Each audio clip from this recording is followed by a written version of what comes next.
y le damos la bienvenida al abogado Jonathan Bogado. ¿Cómo está, Jonah? Buenos días. Buen día, Flor, buen día al equipo, a toda la audiencia, un gusto estar nuevamente con ustedes.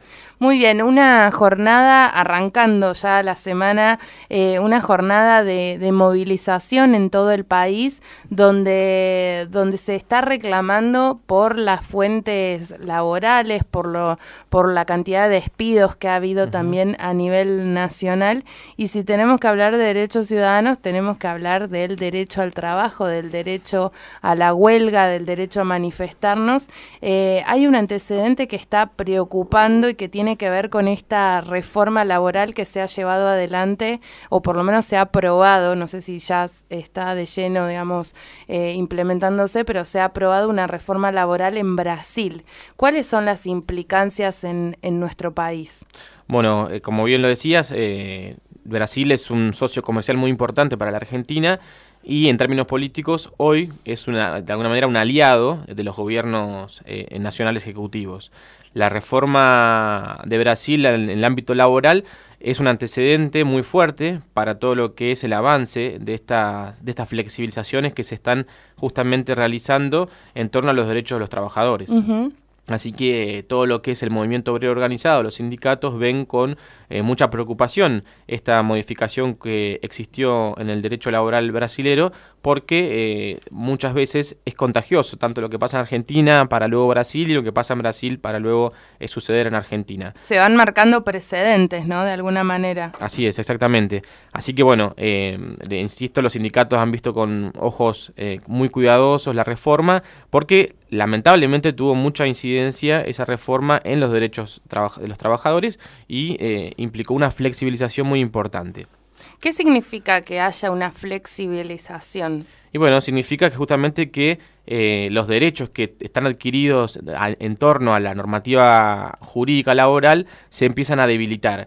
Se empiezan a inhabilitar y se empiezan a perder derechos. Por ejemplo, hubo un debilitamiento de lo que son los convenios colectivos de trabajo en Brasil y se fortaleció lo que son los acuerdos por empresa o individuales, ¿sí? Nosotros sabemos que los convenios colectivos de trabajo son la normativa máxima que tienen los trabajadores en cada sector. Por ejemplo, el caso de los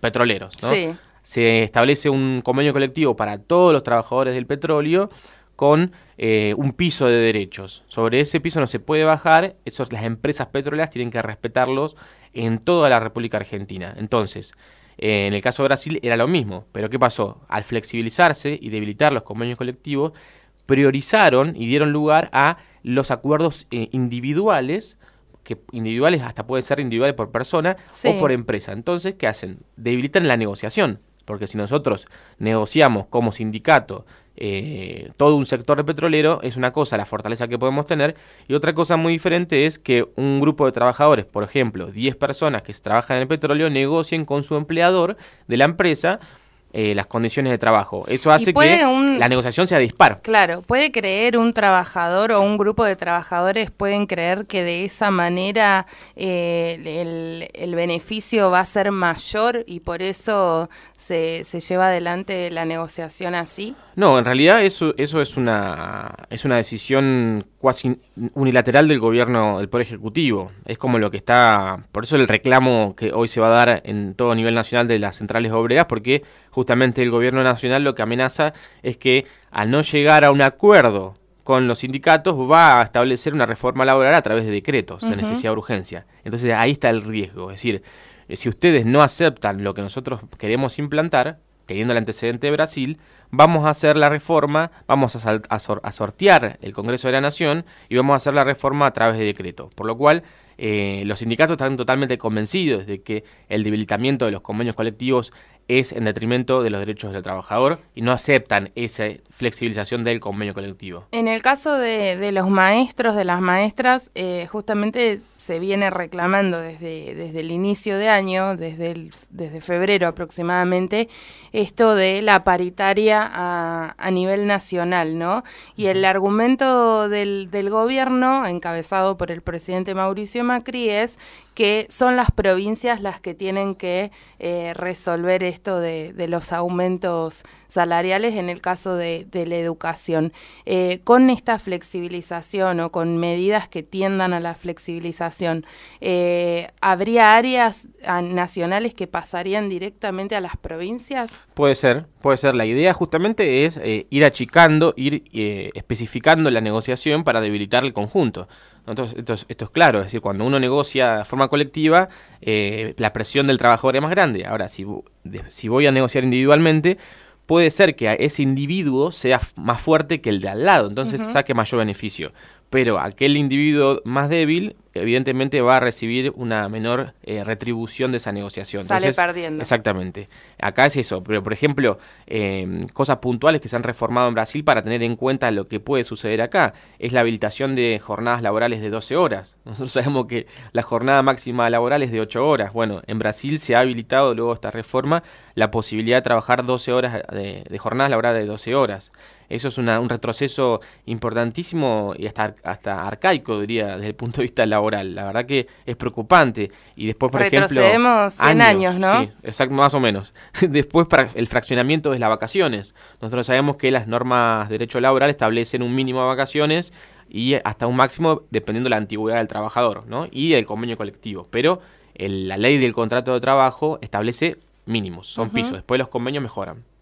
Pero ese mínimo, en Brasil ahora se da la posibilidad de fraccionamiento, hasta en 3 veces.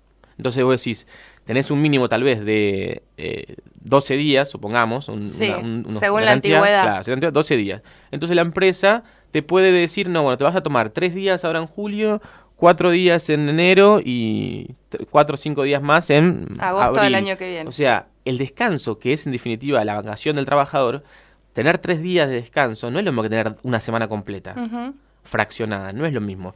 Diferente sería si el trabajador decide realizarlo, pero igualmente tengamos en cuenta, por ejemplo, que hay muchas situaciones donde el trabajador no puede tampoco, por ejemplo, los feriados, se trata de que no se trabaje, los domingos se trata de que no se trabaje, más allá que se pague horas extras. Sí, sí, ¿no? sí. Porque el descanso, no es lo ideal, exacto. Digamos. El o descanso sea, más allá es de que uno puede trabajar un feriado o un domingo, el cuerpo necesita el descanso y por algo también se ha peleado tantos años para tener esos derechos, exacto. ¿no? Y también, por ejemplo, teniendo en cuenta eso que dije recién, la habilitación de las jornadas intermitentes. Es decir, se habilita el pago, en vez del pago mensual de los trabajadores, se habilita el pago por hora y el pago por jornada. ¿Sí? Entonces ya no van a cobrar sí o sí por mes, sino que pueden llegar a cobrar por hora los trabajadores en Brasil o por jornada. Trabajas 2 días, te pago 2 días, 3 te pago 3, después te pago lo otro.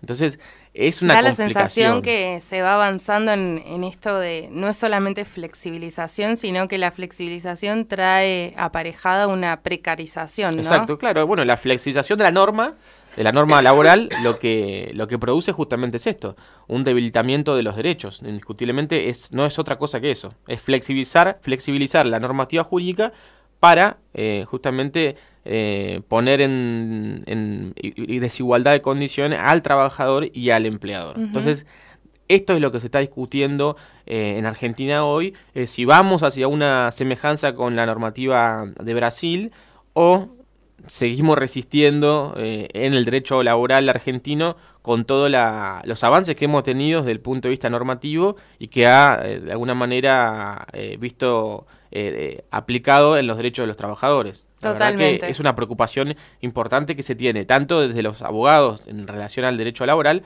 como de los sindicatos en relación a la protección de sus trabajadores. Y esto tomaría más fuerza después de octubre seguramente, ¿no? Exactamente. Porque acá está todo relacionado. Cuando hablábamos de algunos programas sobre el tema del derecho al voto, el derecho a elegir y a ser elegido, en el Congreso de la Nación es donde se discute justamente la realización de estas normas jurídicas y la reforma de estas normas jurídicas que tienen incidencia directa en nuestra vida cotidiana luego. Si uno pensara en la cuestión de la representatividad y el funcionamiento de los órganos de gobierno, tendrían que entender que una mayoría en el Congreso de la Nación impediría al Poder Ejecutivo a realizar ciertos actos. Sí. Ahora, la realidad indica que esto no es así. ¿Por qué? Porque el gobierno, ante al no tener una mayoría en la Cámara de Diputados del Congreso, lo que hace es reformar a través de decreto de necesidad de urgencia. ¿Está habilitado por la Constitución? Sí, está habilitado. Pero el abuso que hacen los poderes ejecutivos sobre la reglamentación, en casos tan importantes como lo que sería una reforma laboral, teniendo en cuenta que existen confederaciones generales del trabajo, centrales obreras. Sin siquiera respetar la división de poderes, exacto, ¿no? Entonces ahí es donde empieza a complejizarse y donde es importante las elecciones. Lo que un ciudadano, cuando el ciudadano tiene el derecho a poner en la urna su decisión política de hacia dónde quiere ir el modelo económico de un país, porque en definitiva no es más que esto. Es decir, por eso es tan importante la política y no desprestigiarla o tratarla de mala manera, que a mí no me importa, esto a mí no me influye. Nos influye a todos los ciudadanos. Entonces es importante lo que pasa en octubre, sí, sin dudas, es importante qué modelo económico sea victorioso en el punto de vista electoral, para justamente hacer contrapesos en los poderes legislativo y ejecutivo en relación a las reformas. Esto es negociación. Seguro. Si el ejecutivo, que tiene la intención de ir hacia la reforma muy parecida a Brasil, tiene mayoría, le va a ser más fácil hacer estas modificaciones. Si el ejecutivo pierde representación en la Cámara del Congreso, diputados y senadores, va a tener que negociar con otra consistencia, con otra fortaleza, para intentar hacer estas reformas, en virtud también de la presión que van a hacer, obviamente, los sindicatos y las confederaciones de trabajo. Muy bien, el tema está planteado, el debate también, veremos qué es lo que sucede. Gracias, Jonah, por toda la información que nos traes cada martes aquí a Turno Mañana. Bueno, muchas gracias a ustedes y estamos a disposición siempre. Un saludo para todos.